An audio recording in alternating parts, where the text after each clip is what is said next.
안녕하세요. 제약바이오의 주간 이슈를 쌈박하게 정리해보는 시간, 제박캘린더의 전혜연 기자입니다. 오미크론 변이는 나날이 무서운 속도로 번지고 있는데 우크라이나 분쟁까지 심화되면서 전 세계적으로 혼란스러운 상황인데요. 제약바이오 역시 분쟁 여파를 완전히 피하기는 어려워 보입니다. 그럼 이번 주 제약바이오 업계에는 어떤 일이 있었는지 자세히 알아보시죠. 먼저 러시아와 우크라이나 전쟁이 시작되면서 유럽에서 우크라이나를 경유해 국내로 오는 항공편이 줄줄이 취소됐습니다. 하늘길이 막히며 원료 의약품 수급 불안정에 대한 우려도 나오고 있는데요. 다만 임상에 있어서는 큰 영향은 없을 전망입니다. 러시아의 침공이 이전부터 예상됐던 만큼 국내 제약바이오 기업들은 선제적 조치를 해왔기 때문입니다. 말라리아 치료제 피라맥스를 코로나19 치료제로 개발하는 신풍제약은 임상국가를 기존 러시아에서 콜롬비아로 변경했고, 급성 췌장염 치료제인 나파벨탄을 코로나19 치료제로 개발하는 종근당은 러시아와 우크라이나 외 다른 국가에서 임상 3상 참여자를 추가로 확보하겠다는 입장입니다. 글로벌 임상 3상을 진행 중인 SK바이오사이언스는 이미 우크라이나 투약을 마쳤고 참여자도 많지 않아 큰 영향은 없을 거라고 밝혔습니다.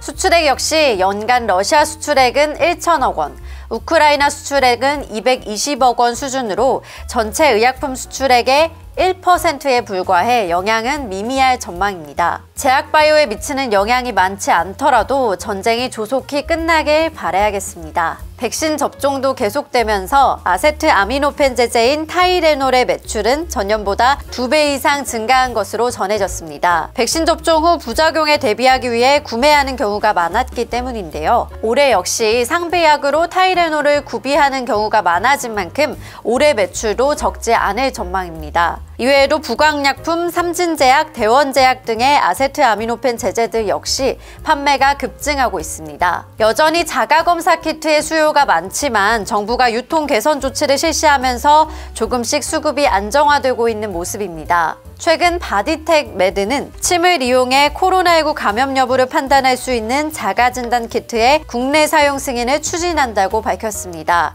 성능 개선을 통해 3월 초 국내 임상을 진행한 후 빠르게 수출 허가와 국내 사용 승인을 받겠다는 계획입니다.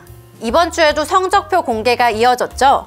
차 바이오텍은 2021년 연결 기준 매출액을 7,279억 6,727만 원으로 공시했습니다. 이는 전년 대비 9.5% 증가한 수준입니다. 영업이익은 82억 원으로 흑자 전환에 성공했습니다. 회사 측은 차바이오텍과 차백신 연구소의 R&D 비용 증가와 해외 인프라 구축 등 비용에도 불구하고 국내 매출 호조로 흑자 전환에 성공했다고 밝혔습니다. 치과용 의료기기 제조업체인 덴티움은 지난해 연결기준 매출액과 영업이익이 각각 2,926억 원, 699억 원으로 추정된다고 공시했습니다.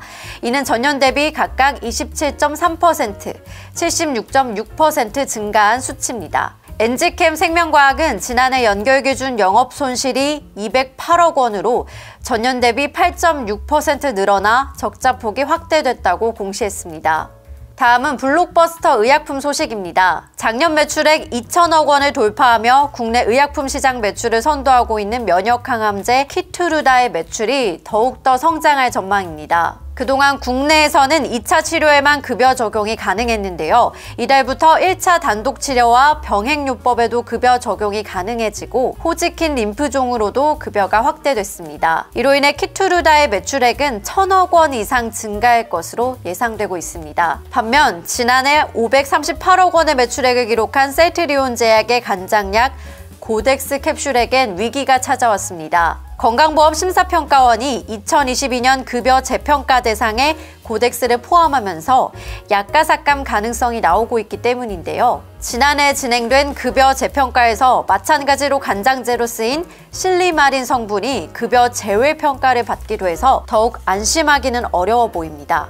새롭게 승인된 임상이나 허가 소식도 같이 보실까요? 비보존 헬스케어는 비마약성 진통제 오피란제린 외용제의 임상 2상을 승인받았습니다. 또 바이오팜 솔루션즈는 신경병성 통증 치료제 후보 물질인 JBPOS501의 임상 1상 승인을 허가받았는데요. 신경병증성 통증 환자들은 극심한 삶의 질 저하를 겪는 데다 마땅한 치료제가 없어 기대감이 큰 약물입니다.